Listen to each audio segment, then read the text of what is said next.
Welcome guys to part 2 of how to make your own Scuf controller. I'm your host, it's your Bond Stunner. First thing we're going to do here guys, and I'm going to do this without doing it on camera, is we're going to remove all 5 screws. And it's really simple. Just make sure you have a small Phillips screwdriver. You can buy these at any store, pretty much Walmart, anywhere. You can buy them for like $5 or $3.99, somewhere in that $5 range. And you basically just make sure you're careful so you don't scratch your controller. And you get in here and you unscrew all the screws before you remove the back of the controller.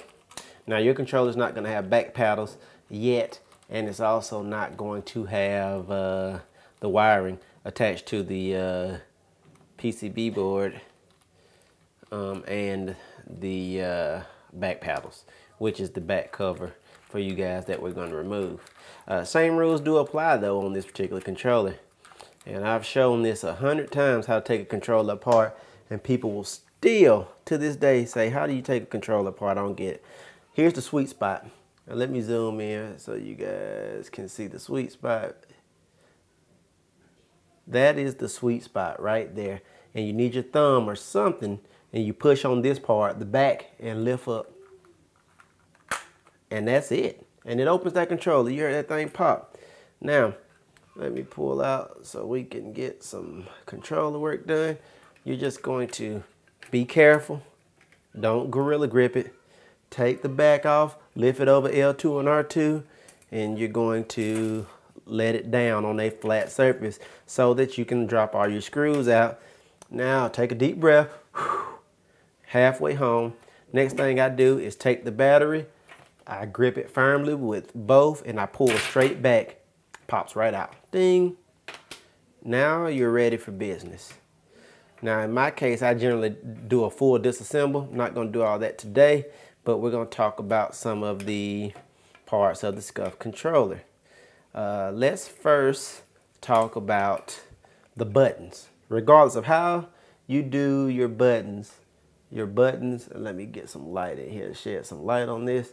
Your buttons are going to be pretty much the same. You're going to have a positive and a negative point.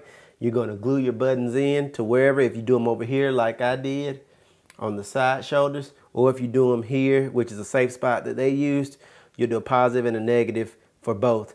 And those buttons run to different places for different reasons.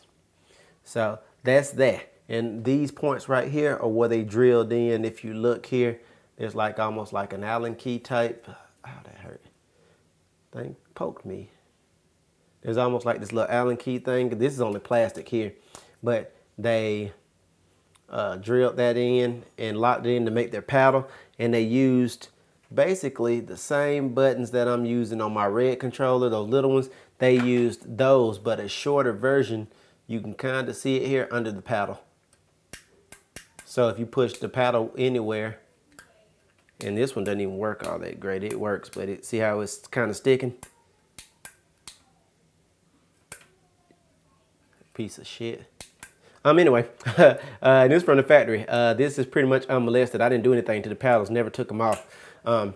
They opted on my particular controller. I opted, and people say I didn't get the maxed out version, and those people are fucking idiots. And the difference between the maxed out version is I have a pig, you have a pig. You put lipstick on yours, I don't, and I sell you the pig that was with lipstick on it for another $100 versus you just buying the regular one and putting your own lipstick on it. And that's I mean, I know that's a poor analogy, but that's essentially what they did.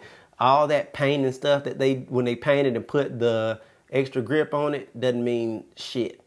It's a waste of resources for you. You can do all that yourself, and it doesn't affect the controller. It doesn't make it better because it's painted yellow versus painted white. You're not going to have superpowers or anything with it. So get that out of your head. You guys that commented and said, well, you didn't get the maxed out version, that's why it sucks. You know, you're lying to yourself. There's no such thing. The grip is the big difference, and then if I wanted to get skulls or something painted on it versus it being flat black, the insides are exactly the same. On to the next. So yeah, so I opted to keep the rumble packs in here because I'm gonna use this controller to play other games, not just as a Scuf controller. Whoa. And so I didn't take those out, but if you do want to take them out, I may do a tutorial later to show you how. Let's talk about some of this other stuff here. This board, for instance. If you look here on this main chip, and let me get my guy here so I can show you guys. Sorry for the shakiness. The points are basically, if you see this chip inside your board here, the very top one on this chip to the right, if you're looking at the board, is where you need to solder a line. You also need to solder 2 points to TP18, and you can kind of see that. Yeah, you can see it. TP18, you need to solder 2 points to TP18, and one of those will go to each of those buttons, the left and the right one.